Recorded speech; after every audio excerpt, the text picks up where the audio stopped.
All right, welcome back. We're just whipping through 2 hours of Liquid Lunch today. And on Women Wednesday, we highlight the women's perspective like nobody else on television. That does not mean we don't have women every day, because we have the best women every single day. Power chicks, top-notch executives, entrepreneurs. We got it all. Philanthropists, models, actors, women in the arts, all that crap. Okay? So, Women Wednesday is a special day to me because, as I mentioned a little earlier, on the planet Earth, men are the minority. There's more women on Earth. If you look at any statistical evidence, women are healthier than men because they live longer. Women, 60% of the households in America, women control the purse strings. So there's a lot of reasons why us men, although we're Neanderthals and we don't want to admit it, we should probably take some hints from the women. And that's why me personally, I got a great mom, I got great daughters, and, women are an important part, so I like highlighting that. Now, when we get back to the politics, the stuff that I really love, we bring on another power woman. Karyn Turk joins us right now. Karyn, aside from being one of the best reporters out there and going behind the headlines on her great YouTube channel, she is, you might notice, a former Miss Florida. She's an activist, political commentator. Karyn, thanks for joining us again. You're the bomb. Always great to be here. I love spending Wednesday with you. No place I'd rather be. It's great, and it's great to have you. Now, we have been getting some considerable success on the show by, not getting crazy with conspiracy theories, but, just trying to go one step at a time about facts that we can back up, with some Freedom of Information Act, a government document. And, this whole Pizzagate thing was kind of like, at first I thought it was crazy, and the mainstream media tricked people into thinking this was about a pizza parlor in Washington, when it was really about the use of the word pizza, which the FBI points out as a search term for pedophiles looking for little girls. So Pizzagate means a lot more than a pizzeria. But this Jeffrey Epstein thing, anyone who's been around him, his former banker from Deutsche Bank committed suicide.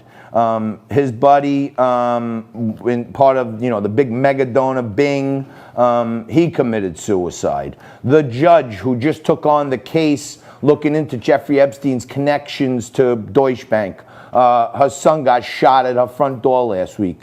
So there's mounting evidence that everyone around Jeffrey Epstein dies. What else do you know? I know you go deep behind the headlines.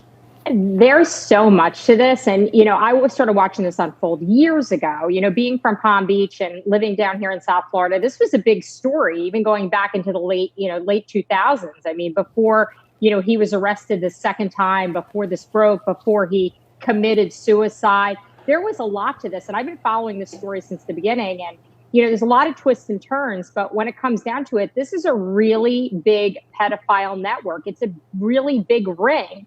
And although they put this focus strictly on Jeffrey Epstein, and of course, he's a horrible person, and, it turned out the way that it did, there's a lot more to this. And these people who are committing suicide and being murdered, it's just like the Clinton clan. There's a lot of people that die very mysteriously who happen to be connected to this. And I believe a lot of these people are probably people that would have been blackmailed by this ring, which, of course, the ringleader was Jeffrey Epstein. But there's a lot of people behind this, including someone that I believe is really the head of the snake here. And it's not Ghislaine Maxwell. As powerful as she was as a woman behind Jeffrey Epstein, there's actually a larger narrative at play.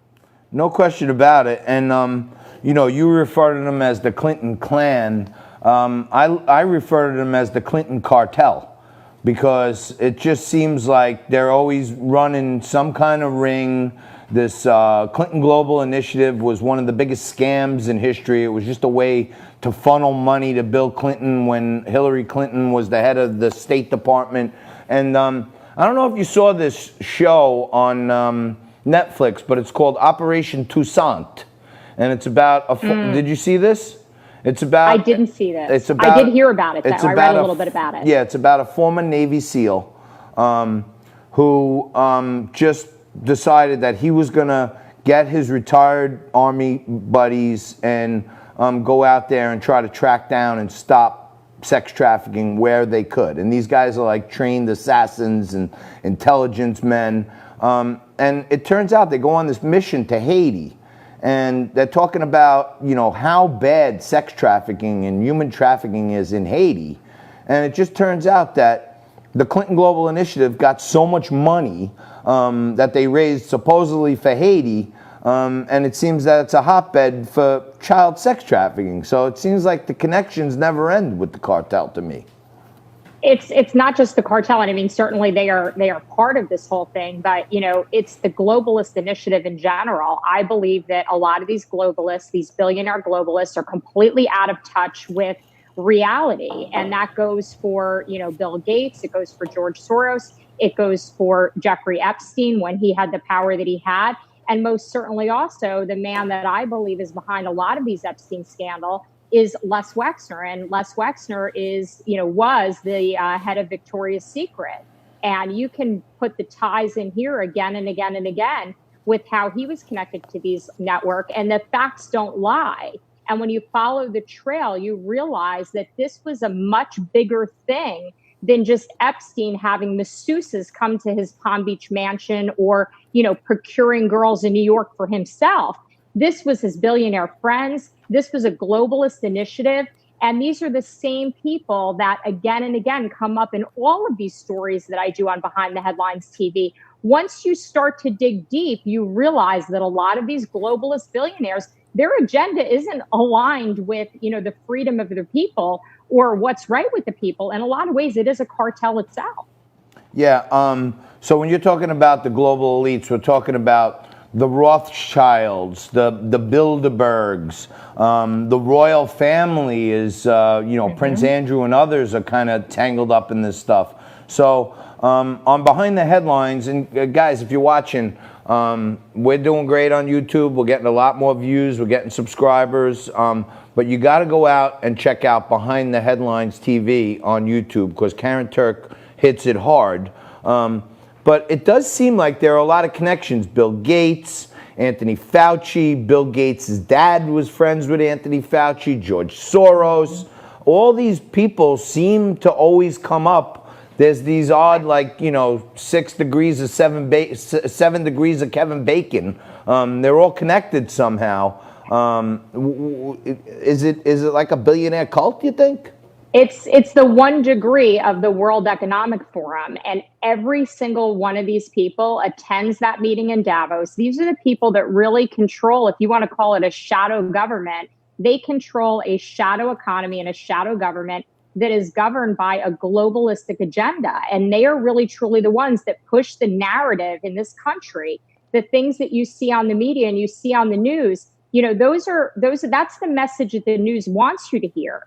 You know, you have to go behind the headlines. That's why I started this show, and really look at the facts. And the facts are out there, folks. The facts are there for you to research and to look at, or, you know, watch alternative media like your show, John, or my show, and find other places to get your information outside of the mainstream media and outside of the big networks, because the big networks are controlled by advertising. Yeah, and guess who's buying that advertising? The globalists are buying that advertising, whether it's Microsoft or Victoria's Secret or any of these big businesses. Their advertising budgets are what calls the shots for these major networks. So do you really think that they're going to be fair when it comes to reporting against, you know, their clients? No, I mean, I don't think anyone on the major mainstream media channels reported that Hillary Clinton had a hearing about a month ago, and the judge ordered that she had to open herself up to a sworn deposition, and she's going to be deposed under oath on September 9th, which is big, and no one even mentioned it on any of the major news media. They don't want us to hear stuff. In our final minute, did you see this movie Out of Shadows? Yeah. There's some to me, there's some stuff in there that really explains to you how the government works with the major entertainment companies to program our minds. And I think people, as they're breezing through the channels, they think there's so many channels these days that, you know, there's choice. but it really comes down to 3 companies that control all of those channels. They do not control. Absolutely. They do not control Behind the Headlines TV or Karyn Turk. We're renegades, and she's one of the best out there. She's always with us on Wednesdays. And Karyn, come join us again soon, please. I look forward. I'll see you soon. We'll see you soon. Karyn Turk, Behind the Headlines TV on YouTube. You got to check it out. Quick break. Come back. Wrap it up right after this with the WTF. And if you could, throw in a comment, a like, hit something, subscribe, follow us on YouTube, Facebook, all that other stuff. Please do me a solid. Be right back.